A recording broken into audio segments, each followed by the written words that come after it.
Bonjour Jordan. Bonjour. Est-ce que tu peux nous raconter comment tu as eu cette folle idée de commencer à organiser des concerts? Oula, c'était il y a bien, enfin entre guillemets bien longtemps, ça fait 13 ans déjà on va dire, mais c'est juste à cause, j'avais un taf à l'époque dont j'avais ras-le-bol, j'avais en fait, en plus c'était une période en fait où la scène rouennaise avait un peu perdu, on va dire, pas mal de gens en fait qui avaient arrêté ou qui s'étaient professionnalisés, donc ils faisaient autre chose, et du coup en fait il y avait un creux, et en fait moi il y avait des groupes que j'adorais écouter en fait, je me suis dit mais c'est dommage, on les voit pas arriver à Rouen, on les voit pas en fait, et ce serait bien de les avoir par chez nous. Donc j'ai commencé à contacter les groupes, à essayer de faire ça un peu à l'arrache, mais j'y connaissais rien du tout en fait, vraiment voilà. T'as appris sur le tas finalement. Ouais, c'était n'importe quoi. Les débuts c'était n'importe quoi, même les statuts de l'assaut en fait maintenant je les ai pas refaits, ils ressemblent vraiment plus à rien, enfin c'est un petit peu, mais voilà en fait ça a commencé comme ça, et bah en fait voilà, j'ai 13 ans, je suis toujours là en fait, mais après ça a pas mal Toujours debout, changé comme on depuis, dit. mais ouais, voilà quoi. D'où t'es venue cette passion un petit peu peut-être ardue de la musique alternative? Qu'est-ce qui t'a amené dans ce bain? Est-ce que c'est ta famille, tes proches ou tout seul?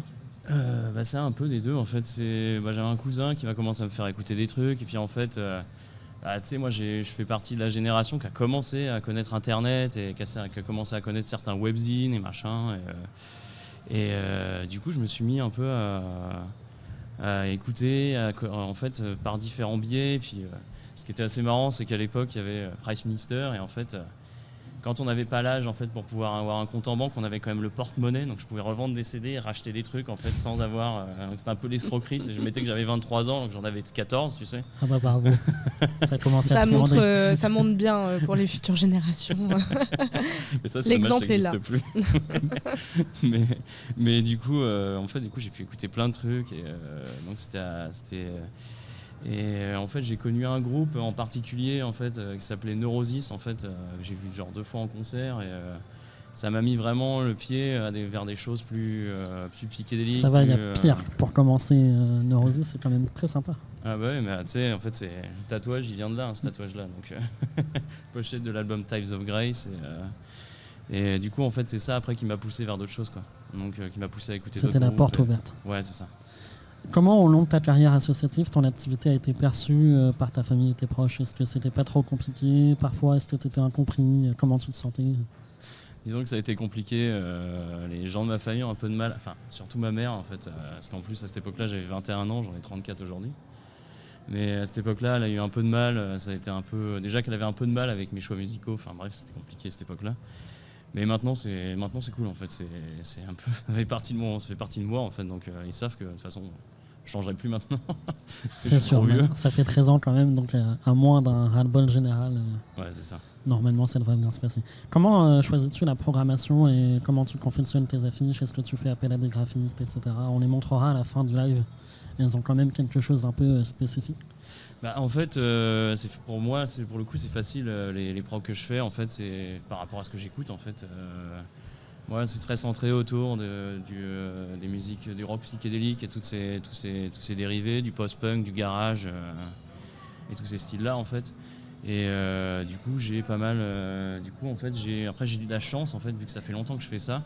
Je bosse avec, on va dire, c'est plutôt 5-6 boîtes de booking, en fait, internationales, en fait, du coup, qui me proposent régulièrement des groupes, quoi. Donc là, en fait, c'est pour ça que je peux aligner chaque année plein de groupes ricains, plein de groupes anglais, des groupes norvégiens, des groupes japonais durant l'année, quoi. Donc, c'est quoi le groupe le plus fou qu'on t'a proposé et que t'as pas pu dire oui?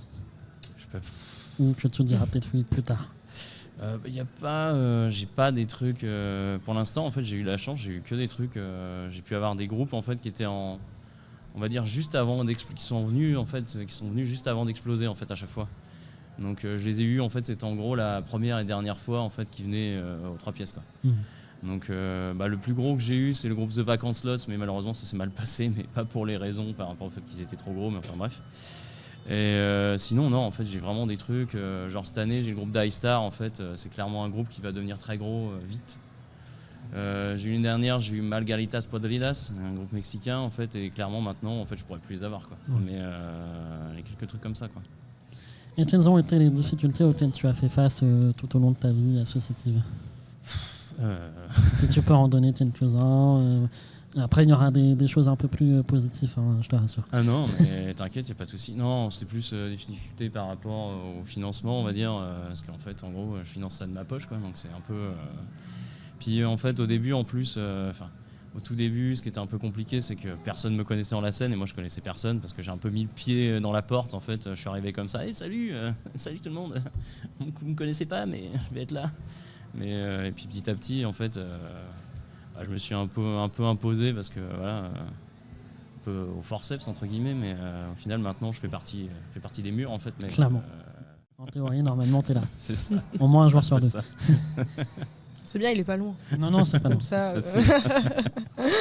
Et au contraire, qu'est-ce que ça a pu t'apporter tout ça de positif? En fait, j'ai appris grâce à ça à faire le son parce qu'en fait, du coup, vu que j'ai acheté mon propre matos de son, j'ai dû apprendre à tout brancher, tout faire, machin, etc. J'ai appris à faire de la com, même si c'est vraiment le truc que je déteste le plus. C'est vraiment une partie du taf d'assaut que je déteste, mais j'ai appris à faire la programmation aussi parce qu'en fait, faire des plateaux cohérents, c'est pas évident, forcément évident. Donc en fait, ça prend du temps, ça s'apprend en fait petit à petit. Et, non, c'est vraiment quelque chose.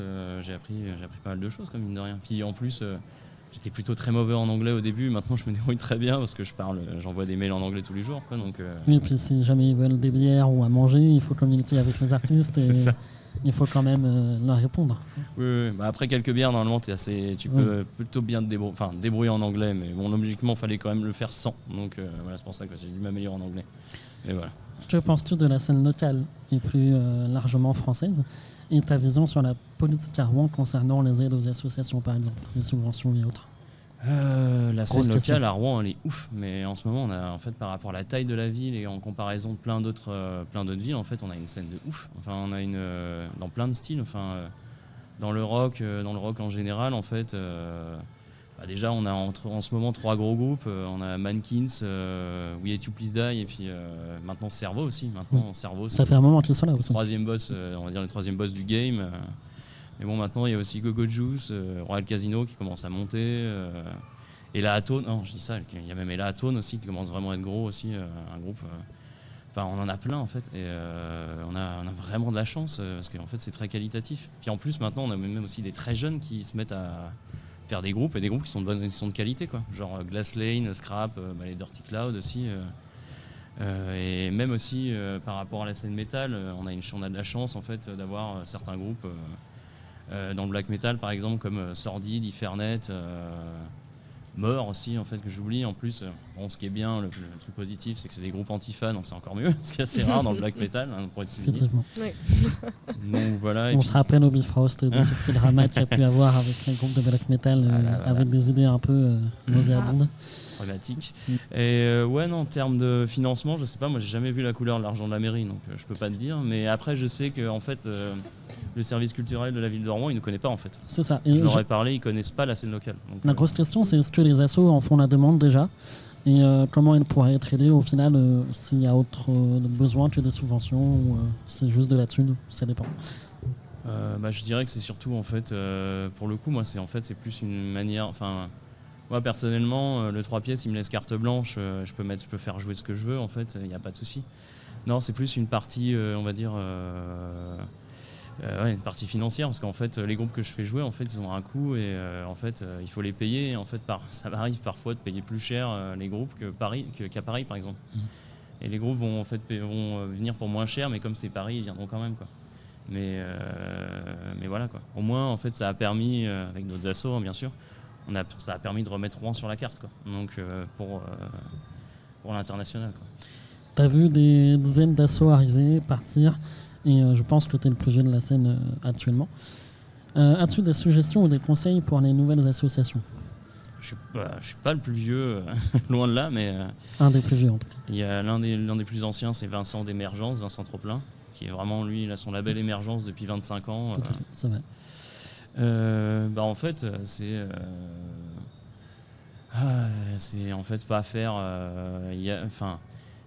à la limite, moi j'essaie de faire en sorte de donner des conseils, d'être là s'il faut, mais je dirais pas partir bille en tête sur des choses, parce que ça peut vite se retourner vous le faire en fait commencer petit et en fait après si tu vois que ça marche etc tu peux commencer plus grand après. On peut souvent avoir les yeux plus gros que le ventre et ça peut terminer. Ouais, ça peut nous retomber dessus ou enfin, non, c'est peut juste devenir galère parce qu'en fait t'as pas l'habitude d'avoir tel groupe de tel tel et en fait quand tu viens de commencer il vaut mieux commencer avec des groupes un peu plus petits où au moins tu sais que ça va bien se passer, qu'ils sont cool etc. Enfin bref elles sont cool en fait et voilà quoi. Je vais simplement prévenir la régie qu'on arrive sur la fin, donc s'ils peuvent préparer les affiches ça peut être super. Et comme ça je les prends pas de cours. Je les prends pas de cours comme ça. Tu as été récemment cité dans les Arocs sur un article concernant le rock à Rouen. Ça fait quoi? C'était marrant en fait. C'est une concrétisation peut-être. Après en fait ce qui m'a un peu ennuyé c'est que du coup j'ai donné une liste mais alors genre de 50 groupes à la journaliste et il n'y a rien en fait qui a été remis quoi. Et en fait, bon, j'étais très content. Hein. Et puis en plus, le truc qui m'a un peu plus ennuyé aussi, c'est qu'on n'était que 3 à avoir été interrogés. Quoi. Alors que on est très nombreux, on est très nombreux acteurs en fait dans cette scène. Donc ouais, ça m'a fait plaisir. En même temps, c'était quand même assez bizarre. Quoi. Oui, ils n'ont pas été chercher très loin et ils n'ont pas forcément écouté ce que tu leur as donné comme réponse. Ouais, je crois qu'elle n'avait pas le temps, la journaliste, mais voilà. Quoi. Est-ce qu'en régie, on est bon concernant les affiches? Super. Donc les prochains concerts, est-ce que tu peux nous en parler un petit peu? Ouais, du coup les prochains, du coup en fait c'est le groupe toulousain Carcara en fait, c'est du on va dire psyché qui tire vers on va dire la musique orientale, bref. Les Anglais de Francis and the Majesties, c'est vraiment très très cool, très beau. C'est un peu compliqué à décrire comme ça en 2 secondes. Évident, bref, en fait, c'est une affiche sans groupe local pour le coup. Du coup, avec aussi 2 groupes anglais aussi. Donc il y a Codex Serafini. Du coup, le deuxième, du coup, là c'est le 10 avril. Ah oui, il manque celle du 22 avril. Probablement, j'ai pris les dernières, j'ai pu.